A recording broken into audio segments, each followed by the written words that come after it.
So let's get to the latest breaking news because there's a lot going on today in the NFL. The latest is what Rico mentioned earlier.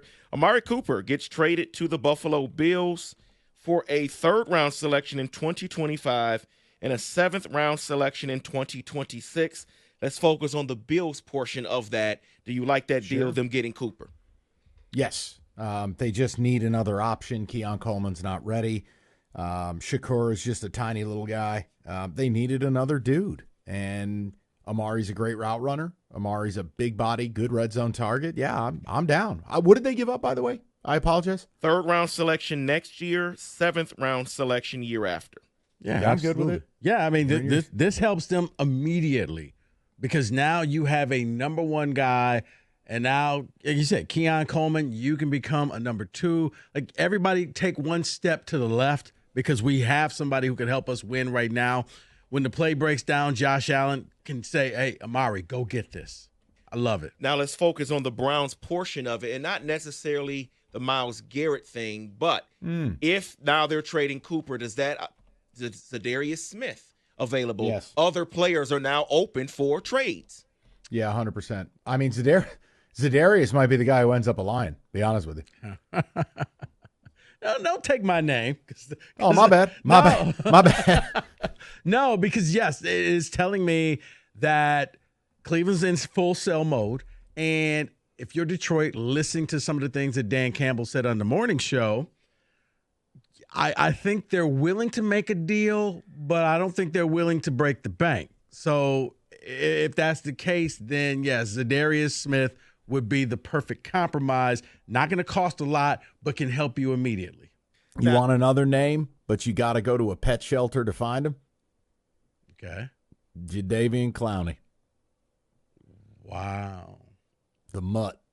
He's down in Carolina. I don't like him. Never have. I've been saying Plus, I don't think he's their kind of dude. Yeah, I've been saying that for years, Mike. But here's the thing about our kind of dude. If anything, you're short term. You're 1 year. You're a Band-Aid. Okay, now if you fit in this locker room, great. But I just need a Band-Aid right now. I don't need you to do Secret Santas with the team. Can you help me win? Breaking news, David. Rico hates the community. Rico Beard loathes poor children. No, here's the thing. You don't deserve presents. No, it's not that. It's if you're a Lions fan and you're winning, you don't really care about this person's personality.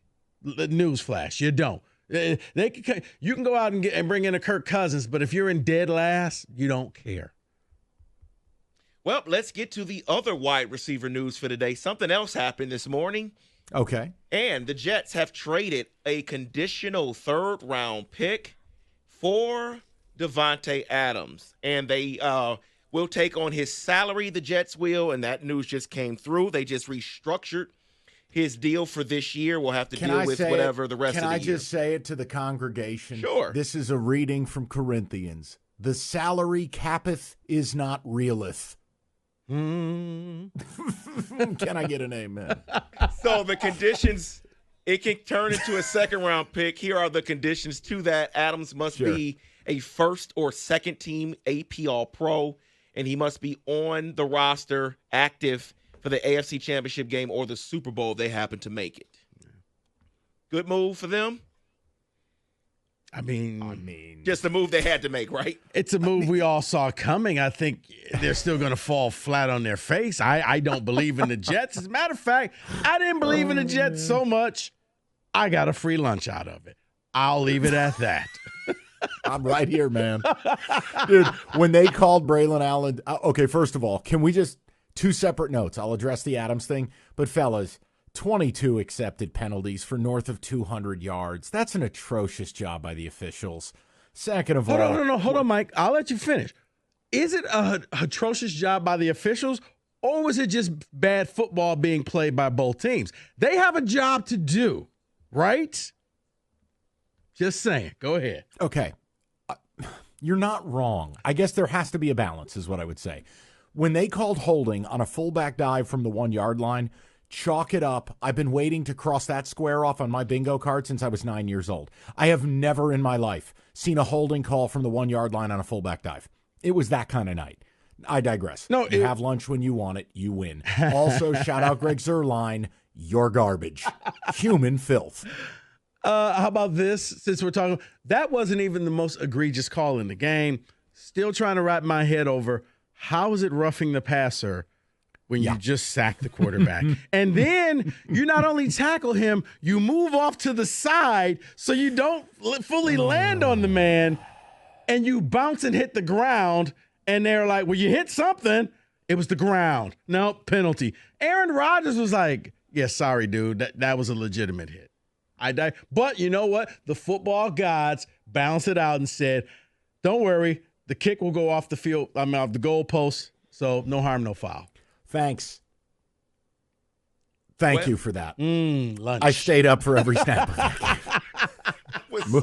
Oh, by the way, Devonte Adams, whatever. They look dysfunctional, but go for it. Maybe Aaron Rodgers can throw Devonte under the bus the same way he did Mike Williams last night. Ooh, which, along with this, now Mike Williams has been made available for trade.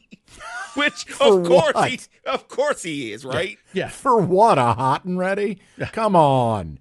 A 20, 30 second round selection. He ran the Let me go wrong get route you some Howie bread. Here you go. Would I win, Mike Williams? All right, guys. So I have a question because I'm wondering what the heck is wrong with Nick Sirianni. Nick Sirianni issued an apology for his interaction with a group of fans at the end of Sunday's game.